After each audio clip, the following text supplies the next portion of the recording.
Nesse vídeo eu gostaria de compartilhar 6 princípios bíblicos da teologia reformada que transformaram completamente a forma como eu entendo e vivo a fé em Cristo. Lembrando que tudo que eu disser aqui é apenas o meu posicionamento pessoal e não representa nenhum posicionamento institucional. Em segundo lugar, esse vídeo também não é uma argumentação completa a favor desses princípios, eu não quero convencer ninguém de que eles são verdadeiros. A ideia é simplesmente fazer uma breve apresentação desses princípios bíblicos e da maneira como eles afetaram e transformaram a minha vida. O primeiro princípio é a teologia da aliança, ou teologia do pacto. Muita gente acha que a principal doutrina da tradição reformada é a predestinação, mas a maioria, se não todos os nossos estudiosos, concordam que a teologia da aliança é o coração da nossa tradição, ou mais especificamente, o esqueleto dela. A teologia da aliança não é apenas uma doutrina individual. Ela é a estrutura que organiza e conecta todo o nosso pensamento teológico. Nós enxergamos a Bíblia pelas lentes da aliança divina, porque a própria Bíblia apresenta a si mesma como um documento pactual e a sua narrativa como o registro das alianças de Deus com o ser humano. O que é uma aliança? Existem várias definições que exploram os diversos aspectos da aliança de Deus, mas nós podemos identificar um núcleo básico. Uma aliança ou um pacto é um compromisso mútuo entre duas ou mais partes em torno de uma promessa. Esse compromisso é guiado por regras que levam a bênçãos ou a consequências. Isso pode parecer um pouco complexo num primeiro momento, mas é intuitivo. Nós, seres humanos, já vivemos alianças todos os dias. Por exemplo, o casamento é uma aliança. O casamento é um compromisso onde duas pessoas se unem uma à outra para o resto da vida. E esse compromisso gira em torno de uma promessa, que uma vai amar, respeitar e cuidar do outro. Um casamento tem regras, por exemplo, a fidelidade conjugal, que se for obedecida leva a bênçãos, como a consolidação do núcleo familiar, e se for violada leva a consequências muito graves, como a destruição dessa família. A teologia do pacto nos lembra que nós não temos apenas alianças humanas, uns com os outros, mas o próprio Deus tem uma aliança conosco. Por meio de Cristo, Deus assumiu um compromisso de vida com a gente, e a gente com ele. Nesse sentido, nós podemos dizer que nós somos casados com Deus. A própria Bíblia fala que nós somos a noiva de Cristo. O nosso relacionamento com Deus não é apenas informal, casual, algo que nós podemos sair e voltar quando quisermos, como um namorico adolescente. Esse relacionamento é um compromisso de vida, um vínculo sagrado entre Deus e nós, uma aliança. E de que maneira entender isso afetou a minha vida? Primeiro, a doutrina da aliança organizou muito a minha leitura da Bíblia. Antes eu achava que a Bíblia era apenas um amontoado de histórias das pessoas de Deus. Eu conhecia a história de Adão e Eva, de Noé, de Abraão, dos israelitas, os profetas, os apóstolos, mas eu não sabia o que essas histórias tinham a ver uma com as outras. A teologia da aliança me ajudou a entender que essas narrativas não são apenas uma coletânea de histórias desconectadas, mas o registro de como Deus estabeleceu, desenvolveu e consumou os seus planos ao longo da história, por meio de alianças. A aliança é a maneira como Deus se relaciona com o seu povo, organiza os seus planos e cumpre os seus propósitos ao longo da história. E perceber isso foi fundamental para eu entender que as histórias da Bíblia não são isoladas, mas coerentes e progressivas. A aliança não é o centro da história bíblica. Jesus é. Mas a aliança é a estrutura dessa história, porque Jesus é o centro da promessa de Deus. Em segundo lugar, essa doutrina me ajudou a ter um senso de privilégio e de pertencimento a Deus muito mais profundo. Eu sempre cresci ouvindo falar que Israel era o povo de Deus, que Deus tinha uma aliança com eles. Eles eram o povo da aliança. Mas então eu entendi que por meio de Cristo eu também sou incluído nessa mesma comunidade da aliança. Eu pertenço a Deus tanto quanto eles. Como Paulo diz em Gálatas 3:29, eu sou herdeiro das promessas que Deus fez a Abraão. Os cristãos não são um povo de Deus de segunda categoria. A igreja não é um parênteses no tratamento de Deus com Israel. Deus tem uma só esposa, um povo, um plano, e o centro desse plano é Jesus Cristo. Esse plano entrou na história primeiramente para os judeus, mas pela fé em Cristo, nós, gentios, nos tornamos plenamente participantes dele. Segundo princípio, a unidade orgânica da Escritura. Esse princípio é uma consequência direta da doutrina da aliança. Ele significa que a Bíblia tem uma unidade que progride, que se desenvolve, mas que mantém a mesma essência do início ao fim. Muita gente olha para a Bíblia e vê um livro, um conjunto de livros independentes, escritos em épocas diferentes por autores diferentes. Mas na prática, mesmo entre os cristãos, existe algo ainda mais profundo, uma espécie de separação entre o Antigo e o Novo Testamentos. Não é uma rejeição explícita, mas funciona como uma espécie de fobia ao Antigo Testamento. Ele está na Bíblia, ele é reconhecido como palavra de Deus, mas ele é tratado como algo distante, ultrapassado, ou no máximo secundário. Eu mesmo entendia o Antigo Testamento como se fosse algo ruim ou inadequado, e que Jesus teve que vir para abolir o Antigo Testamento e criar uma coisa nova no lugar. Mas a tradição reformada ensina que a Bíblia não é apenas coerente, ela é organicamente una. E essa unidade inclui não apenas coerência entre os livros, mas continuidade de essência. Existe uma mesma essência teológica atravessando toda a Escritura, mesmo em meio à diversidade de formas, épocas e contextos. A essência da Bíblia é una e contínua, tanto no Antigo quanto no Novo Testamento. Isso não significa que não existe desenvolvimento progressivo e descontinuidades externas, mas que a substância interna é sempre a mesma. Como uma casca de uma semente precisa morrer para que a substância se transforme em uma flor. A revelação bíblica se desenvolve ao longo da história, deixando para trás sombras, tipos e figuras, mas não muda de essência. Pelo contrário, o que surge dessas sombras é a plena consumação da essência que já estava lá. O que estava presente em forma de promessa no início aparece como cumprimento e plenitude no fim. Portanto, a relação entre o Antigo e o Novo Testamento não é de abolição ou de contradição, mas de plenitude e consumação. Essa unidade é centrada em Cristo. Ele é a chave para entendermos essa continuidade de essência. Desde o início, a Escritura aponta para ele, prepara o caminho para ele e anuncia a sua obra. E é aqui que a separação rígida entre o Antigo e o Novo Testamentos começa a se desfazer. O Novo Testamento não rompe com o Antigo, nem o substitui como se estivesse corrigindo algo defeituoso. Pelo contrário, ele consuma aquilo que o Antigo já estava revelando em forma de promessa. O Antigo Testamento promete, prepara e aponta. O Novo Testamento cumpre e consuma, mas ambos compartilham a mesma essência, Jesus Cristo. A fé do Antigo e do Novo Testamento é essencialmente a mesma, a fé no Messias prometido. A diferença é que os antigos olhavam para frente, para o Messias que viria, e nós olhamos para trás, para o Messias que já veio e já consumou. A diferença é de sentido, mas o centro e a essência é a mesma. Compreender isso destruiu completamente a separação que eu fazia entre o Antigo e o Novo Testamentos e me deu um fundamento sólido para compreender o porquê que o Antigo Testamento ainda é palavra de Deus para nós hoje. O apóstolo Paulo afirma em Romanos capítulo 15, versículo 4, que tudo que foi escrito no passado foi escrito para o nosso ensino. E em 2 Timóteo capítulo 3, versículo 14, ele diz: permanece, pois, nas sagradas letras, as quais são úteis para tornar-te sábio para a salvação em Cristo Jesus. Essas sagradas letras que o apóstolo se refere são precisamente o Antigo Testamento, a única Bíblia que existia naquele momento. Isso significa algo muito profundo.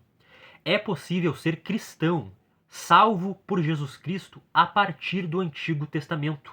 A partir do Antigo Testamento. Até porque foi o Antigo Testamento a única Bíblia que os cristãos tiveram por várias décadas. Mais uma vez, existe sim diferença entre o Antigo e o Novo Testamentos, mas essa diferença não é de essência, é de forma, de momento e de excelência.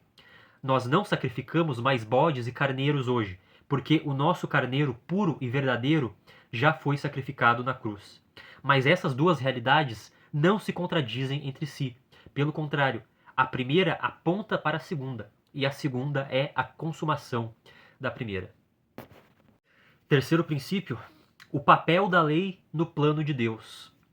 Esse princípio também é uma consequência do anterior. Se não existe uma ruptura de essência entre o Antigo e o Novo Testamento, então também não existe uma ruptura no papel da lei do Antigo para o Novo Testamento.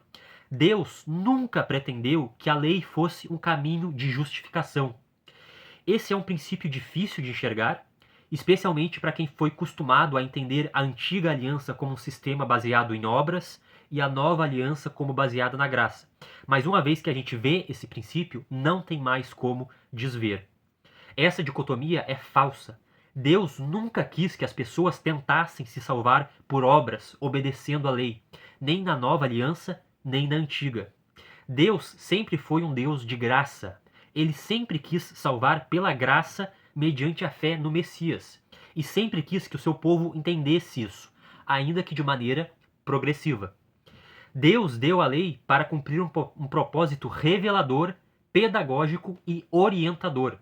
A lei revela o nosso pecado e a nossa incapacidade de salvarmos a nós mesmos.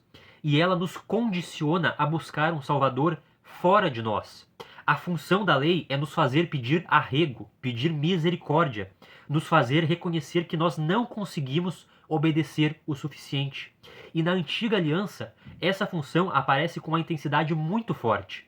A aliança mosaica é a aliança da lei. Ela tem uma ênfase pesada, dura e rigorosa na lei, algo que não acontece da mesma forma na nova aliança. Mas essa ênfase pesada era pedagógica. Deus não queria que os israelitas tentassem se salvar por obras da lei. Pelo contrário, ele queria que eles reconhecessem que nunca conseguiriam fazer isso. Por isso, a lei também é uma pedagogia da graça. Na aliança de Moisés, não existia apenas lei, também existia graça. Deus entrega a lei, mas ao mesmo tempo também estabelece todo um sistema sacrificial. Deus exige obediência, mas provê um caminho para o perdão e para a restauração do pecador. O próprio fato de Deus prover um meio constante de perdão mostra que ele já estava ensinando que o problema do pecado não seria resolvido pela obediência humana, mas pela misericórdia divina. Esses sacrifícios não eram a solução final. Eles apontavam para a obra de Cristo. Isso mostra que mesmo no auge da lei, já existia uma expectativa clara. O povo precisava de alguém que fizesse por eles aquilo que eles não conseguiam fazer por si mesmos. Por isso, a aliança mosaica é, em essência, uma aliança evangélica. Claro que essa essência estava encoberta por muitas sombras, tipos e figuras, e por uma pedagogia muito dura da lei. Mas essa pedagogia não tinha nenhuma outra finalidade senão levar a Jesus Cristo. A lei nunca foi um plano alternativo de salvação. Ela sempre fez parte de um plano maior que direcionava para Cristo. Compreender isso me ajudou a entender muito melhor os evangelhos. Nos evangelhos, Jesus frequentemente fala sobre a lei e debate com os fariseus sobre a lei. Os fariseus se vendiam como escribas, como mestres da lei, mas eles distorciam a lei de Deus. Eles tentavam usar a lei como um sistema de merecimento e eles inventavam novas tradições. Eles não reconheciam que a lei apontava para o Messias. A crítica de Jesus aos fariseus não era porque eles valorizavam a lei. Pelo contrário, era porque eles distorciam a lei e desviavam ela do seu verdadeiro propósito. Jesus é a verdadeira representação do propósito da lei de Deus. Em segundo lugar, entender isso transformou a forma como eu compreendo a vida cristã hoje. Existe uma tendência de pensar que se somos salvos pela graça, então a lei não tem mais nenhum lugar na vida do cristão. Mas a própria estrutura da revelação bíblica mostra o contrário. Em Êxodo capítulo 20, Deus deu a lei depois de libertar o povo do Egito, não antes. A lei não é uma condição prévia para a libertação. É a resposta de gratidão de um povo que já foi liberto. A lei não é o caminho para a salvação, é a forma de viver como alguém que já foi salvo. Isso continua verdadeiro na nova aliança. Assim como existia graça na antiga aliança, existe lei na nova. A lei moral, resumida nos 10 mandamentos, permanece válida como uma orientação para uma vida de santidade, não para tentarmos salvar a nós mesmos, mas para sermos gratos pela salvação que Jesus já nos deu. Quarto princípio, o federalismo familiar. Esse princípio também é ainda uma consequência direta da doutrina da aliança. A ideia básica é que, no contexto da aliança, Deus não lida apenas com as pessoas de forma individual, mas também por meio de representantes, inclusive no contexto das famílias. A palavra federalismo significa representação, tem a ver com representatividade. No contexto bíblico, isso significa que Deus frequentemente se relaciona com muitos por meio de um só. Os dois maiores exemplos disso são Adão e Cristo, como fica claro em Romanos capítulo 5. Mas também existe uma dimensão familiar nessa representação.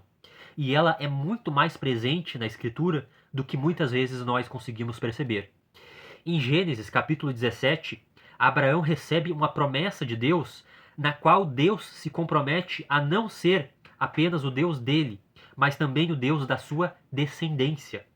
Ou seja, a aliança de Deus não é apenas individual, ela alcança também a família, a descendência. Isso tem uma implicação muito séria, principalmente para bebês e crianças pequenas. Por quê? Porque elas são totalmente dependentes dos seus pais. Um filho um pouco mais velho, que já tem consciência própria, até pode rejeitar e se opor às decisões dos seus pais. Mas uma criancinha é totalmente sujeita às decisões deles. Em Mateus capítulo 19, versículo 14, Jesus diz: "Deixai vir a mim os pequeninos, e não os impeçais." Ele não apenas permite isso, ele as recebe com alegria e diz que das tais pertence o reino dos céus. O detalhe mais importante é que essas crianças não foram até Jesus por iniciativa própria.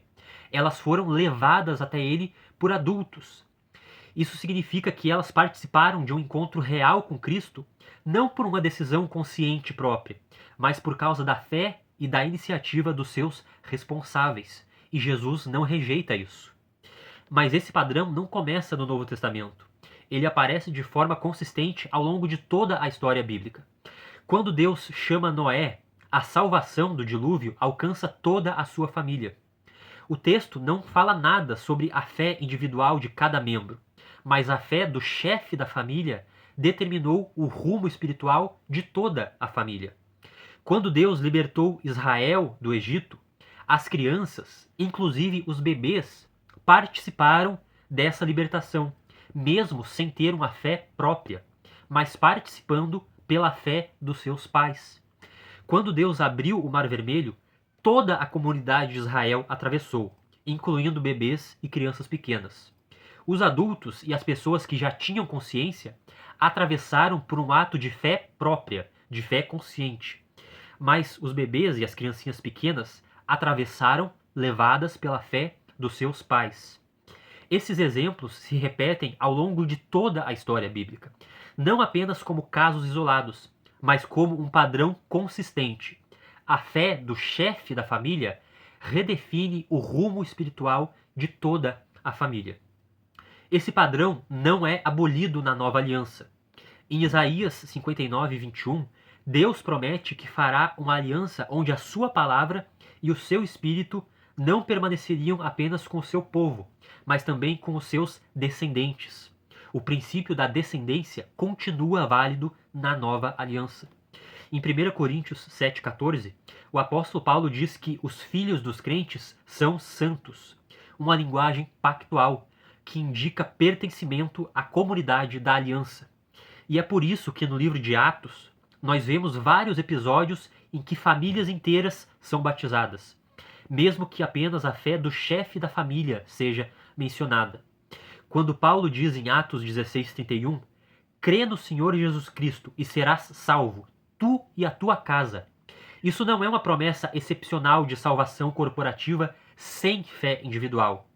Antes, isso é uma declaração do padrão geral de Deus, a salvação das famílias. As exceções a esse padrão não são a fé de toda a família, mas a incredulidade de certos indivíduos dentro dela. Outra questão é que o número dos remanescentes fiéis seja menor do que o número dos apóstatas. Mas isso não muda o fato de que a intenção regular e primordial de Deus é a salvação de toda a família, da família inteira. Esse princípio não significa que os filhos dos crentes já nascem salvos, ou que não precisam, no futuro, de uma fé pessoal e consciente em Cristo. Inclusão na aliança não é uma garantia automática de salvação. A salvação é pela graça mediante a fé em Cristo. E a tradição reformada sempre afirmou que a fé é um dom de Deus, operada diretamente no coração do pecador. Mas o federalismo familiar nos lembra que essa fé não nasce necessariamente de forma isolada. Ela pode surgir no contexto de uma história familiar, como continuidade de uma obra que Deus já vinha realizando naquela casa. Isso transformou profundamente a forma como eu enxergo a minha família. Eu e a minha esposa ainda não temos filhos, mas eu sei que quando eles nascerem, eles já vão nascer em aliança com Deus. Deus é tão bom, é tão gracioso, que quando eu entreguei a minha vida para Ele, por meio de Cristo, Ele não recebeu apenas a mim, Ele recebeu a minha descendência também. De graça, por bondade pura. Eu não vou levar os meus filhos à igreja e ensinar a Bíblia para eles como um treinamento religioso, na expectativa de que um dia eles venham a escolher a religião cristã. Não.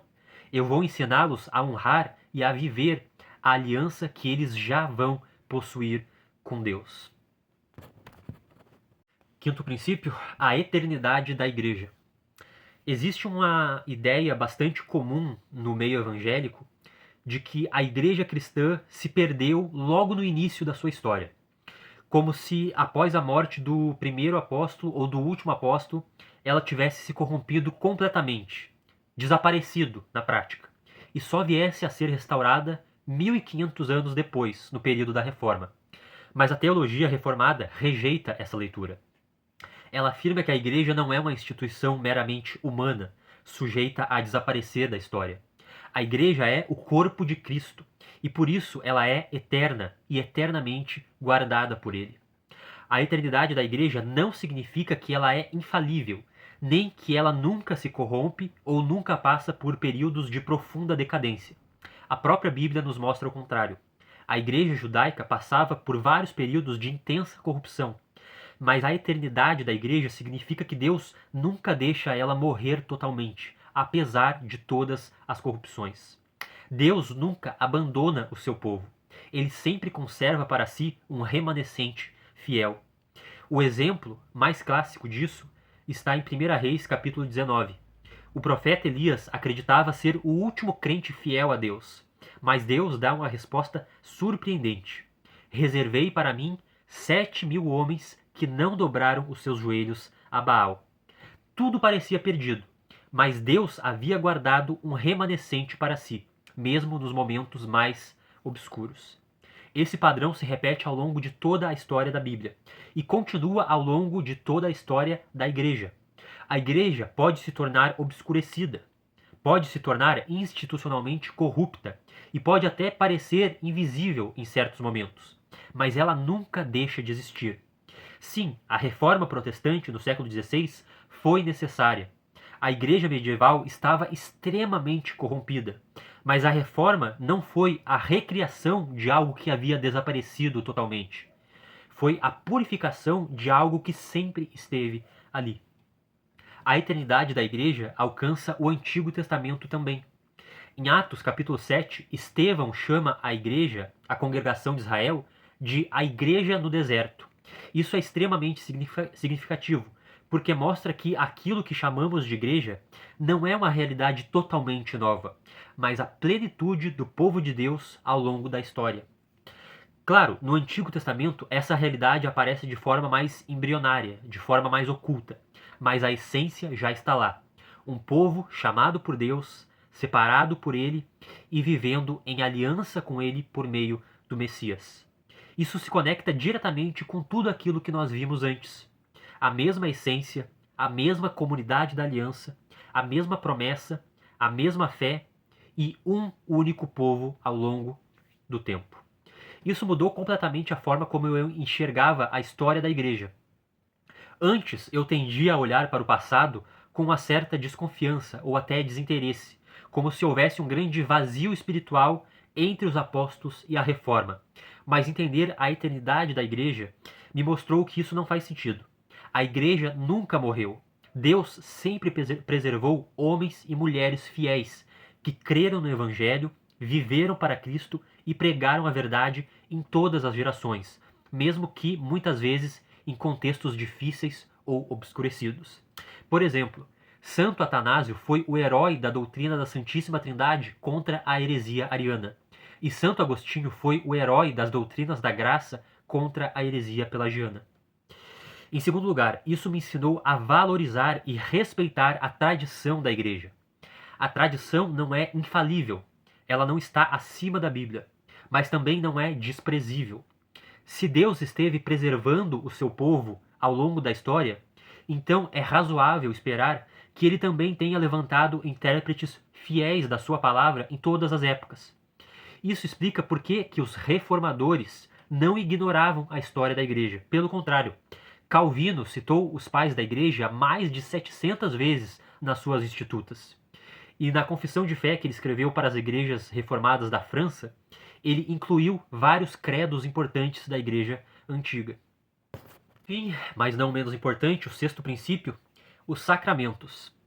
A palavra sacramento na tradição reformada se refere ao santo batismo e à santa ceia.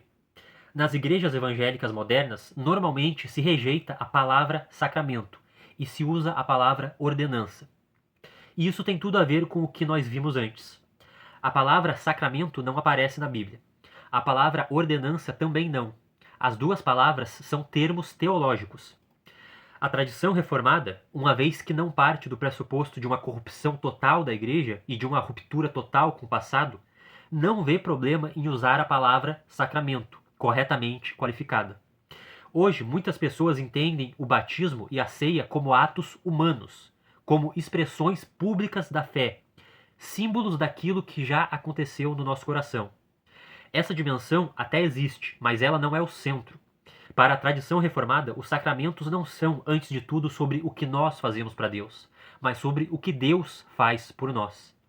Os sacramentos são sinais e selos da graça de Deus. Aqui nós voltamos para a doutrina da aliança. Uma aliança é um compromisso de vida, lembra? Pois bem, toda aliança tem um símbolo, um sinal visível. Por exemplo, no casamento, o símbolo é a aliança de ouro. Quando duas pessoas usam uma aliança, isso é um sinal de que elas têm um compromisso de vida uma com a outra. Pois bem, o pacto de Deus com a igreja também tem sinais visíveis que mostram o compromisso de Deus conosco. Por meio dos sacramentos, Deus confirma, renova e fortalece a nossa participação nas suas promessas e no seu comprometimento conosco. Isso significa que o batismo e a ceia não são meros símbolos vazios. Não são meros memoriais de coisas que aconteceram e ficaram no passado. São memoriais e são sinais de que Deus está agindo e fazendo algo no presente. Nesse sentido, a palavra sacramento faz todo sentido, tem tudo a ver, porque sacramento significa juramento. E é isso que as ordenanças são. São juramentos e confirmações objetivas da graça de Deus para nós mediante o arrependimento e a fé.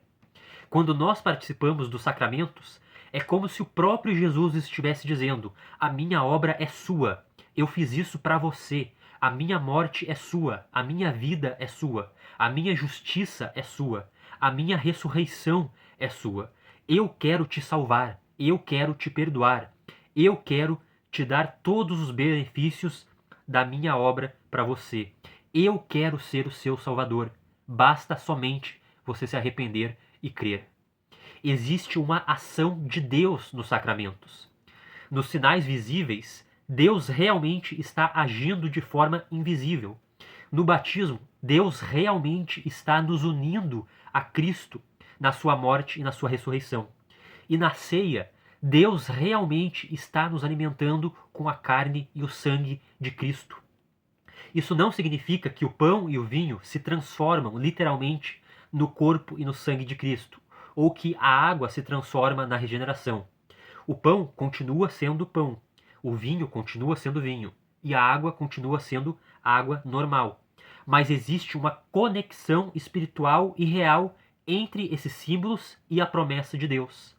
Quando nós recebemos os sacramentos com fé, a nossa alma realmente recebe e participa dos dons sobrenaturais da graça, assim como o nosso corpo recebe os elementos materiais.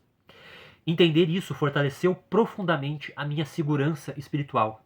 Se os sacramentos são sinais e selos da promessa de Deus, então eles não dependem da intensidade da minha fé, mas da fidelidade de Deus. Eles são uma confirmação objetiva daquilo que Deus nos oferece e faz por nós no Evangelho.